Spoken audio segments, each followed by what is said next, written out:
All right, I'm on hole number 3 of the Great Outdoors Tournament. I'm in Monday's practice round of the Rookie Division. Let's go to Golf Clash Notebook and check out hole number 3. Hole number 3, they don't have this up yet. So hole number 3 is Greenock Point. Let's go to Greenock Point. It's going to be hole 6. It's a par 5. This is my absolute, if not my favorite hole in the game, one of my favorite holes in the game, and I tanked it on the first one. I ended up in the sand out here.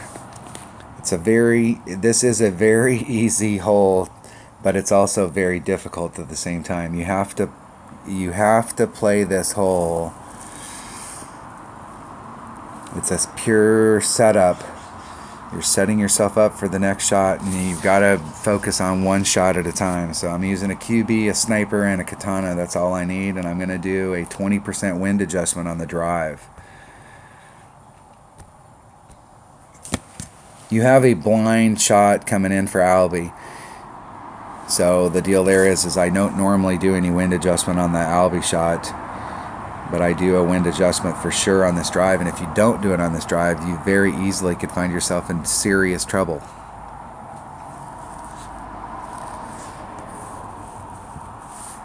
We're going max. I want to give myself plenty of room down here, about 2.5 rings. So it's 2-3. Let's get on this side of it here.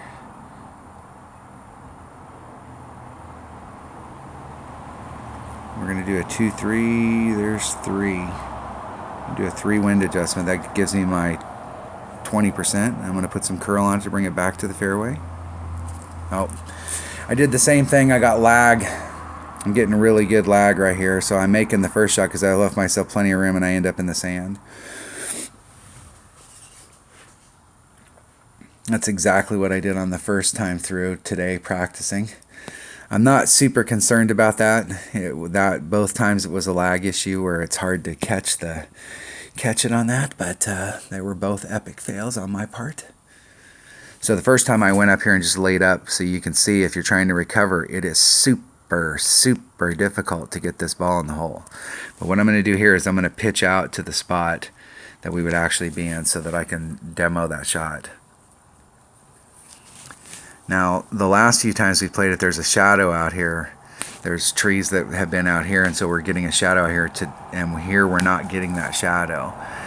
So there's a certain spot that I normally, if we have shadows out there that I'm trying to hit, I use those shadows as ball guide markers to let me know distance-wise whether I'm in the right spot.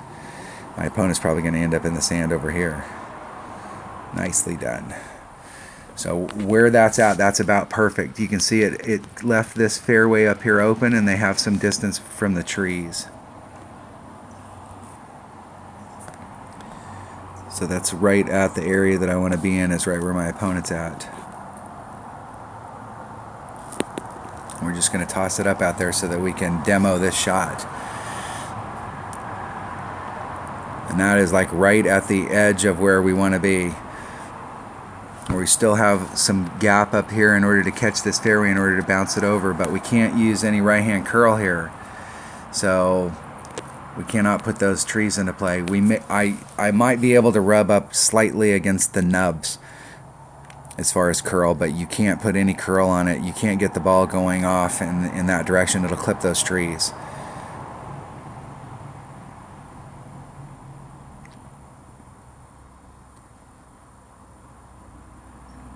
The key here is the green itself will bring you down towards the cup.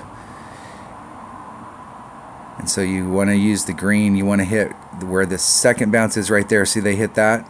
They'll still get way down there clipping that rough. And it'll feed it towards the hole. So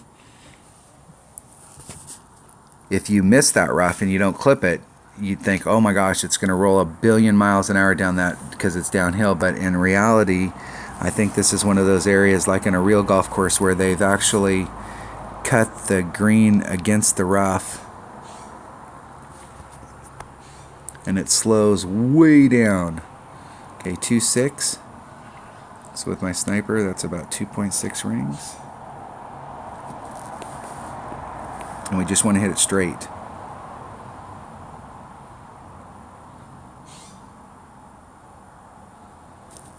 Hit it great to the right, or excuse me, great to the left. Now mine landed on the thing, and you're thinking, oh, it's running a million miles an hour, but you can see how it slows down really quick. And so it doesn't roll down that green as fast as you would think.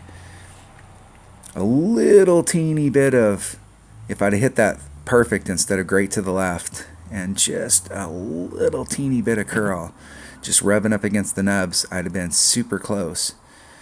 This is a very tough hole to albie. I've shot several albies on this hole, and it's totally unexpected when you get it because it's such a blind shot. And normally when it swirls, it misses. Our opponent got lucky. Nice shot.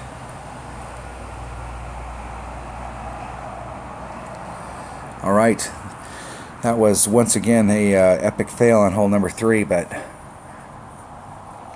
I can live with that. That was my fault. It was a lag deal. My bad. All right, that was hole number 3 of the Great Outdoors Tournament and Monday's practice round of the Rookie Division. Thanks for watching.